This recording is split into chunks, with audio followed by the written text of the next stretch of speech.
Are you serious? Are you serious? Set that cup of coffee down. This is very important what I'm going to share with you, and I need you to hear.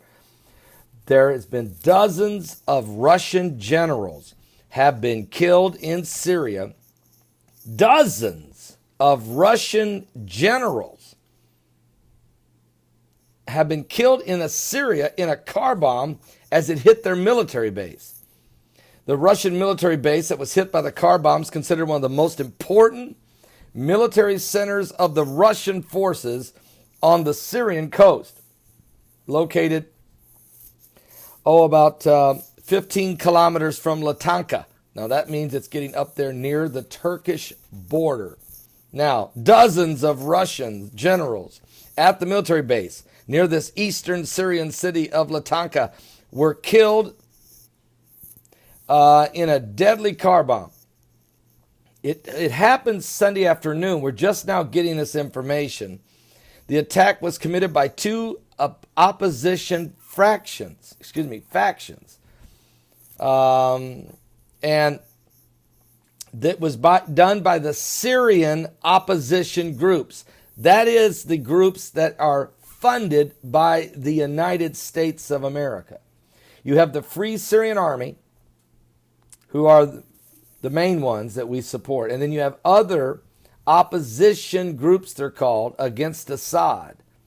And two of those opposition groups are the ones that did it. Now, according to the media office, these two factions, in coordination with local jihadists who were located at the Russian military base, decided to bomb the car after they observed a gathering of senior Russian generals at the military base. So they are claiming that dozens of Russian generals were killed and injured in the explosion, according to the movement. The announcement of the terror attack was delayed until yesterday afternoon to ensure that the jihadists who committed the attack could return safely to opposition territories. The military base that was hit by the car bomb is considered one of the most important military centers in the Russian forces on the Syrian coast, located some 15 kilometers, like I told you, from Latakia. So the belated announcement of the car bombing came shortly before the Syrian truce was scheduled to start this Saturday. Russia and the United States have already announced that the ceasefire will not apply to ISIS or al-Nusra Front. But in light of this terror attack, Russia might demand that the exclusion of these opposition members or groups be excluded. Now, here's the thing. You're watching a proxy war between America and Russia. We've been watching it since the day Russia said to America, you got 1 hour to get your planes out of the airspace of Syria. We're coming in. It's on. The Cold War had been heating up for a while when Obama's telling Vladimir Putin that he looks like the slouch in the back of the classroom. And their very cold as ice relationship as it relates to world matters, for that matter. And all of the manipulating and moving of assets in the Black Sea and in the Gulf, Persian Gulf, and by the Straits of Hormuz, and in the South China Sea. And you got the U.S. and the Chinese and the Russians and the Iranians and other groups and the British. Everybody's moving nuclear, nuke subs, battleships, destroyers. Everybody's positioning to get a different angle and position. Meanwhile, Turkey is wanting to invade northern Syria to take those very rich oil fields. And they've teamed up with Saudi Arabia. They formed what they call a Sunni coalition.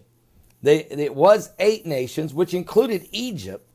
And now it's 20 nations. Kuwait, Qatar, United Arab Emirates, Egypt, Saudi Arabia, Turkey, and others. 20 nations. And Saturday, President Erdogan of Turkey was on the phone talking to President Barack Obama for 80 minutes and trying to persuade the president to send in troops along with the somewhere between 150 and 250,000 ground troops that are being gathered for a potential March invasion into northern Syria. And Turkey doesn't want to go in there just with them and Saudi Arabia and the rest of the team. They want the heavy hand of the United States with them.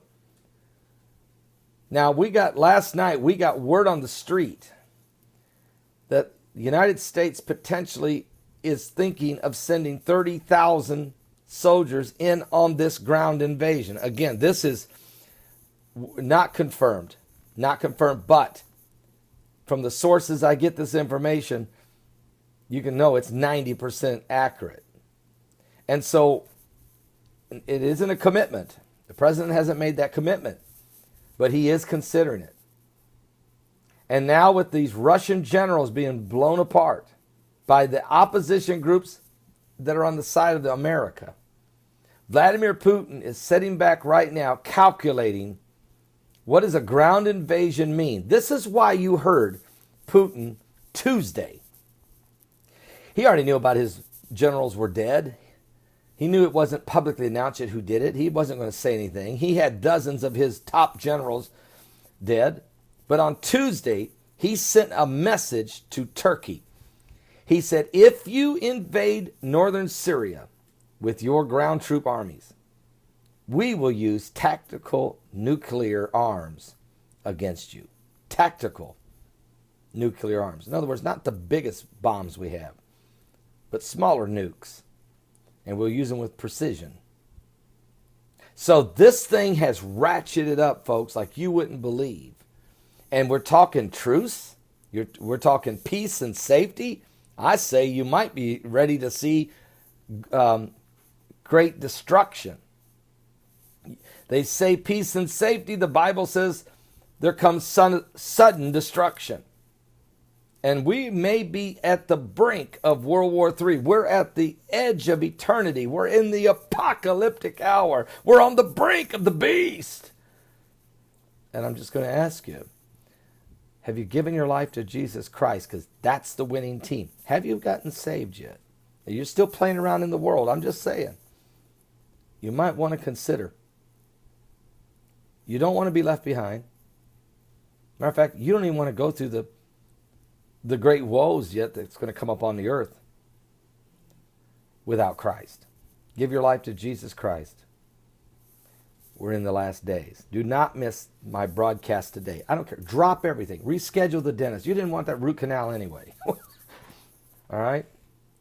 Be at the broadcast day. My website, www.paulbegleyprophecy.com. That's www.paulbegleyprophecy.com. 12 noon Eastern. Cancel everything.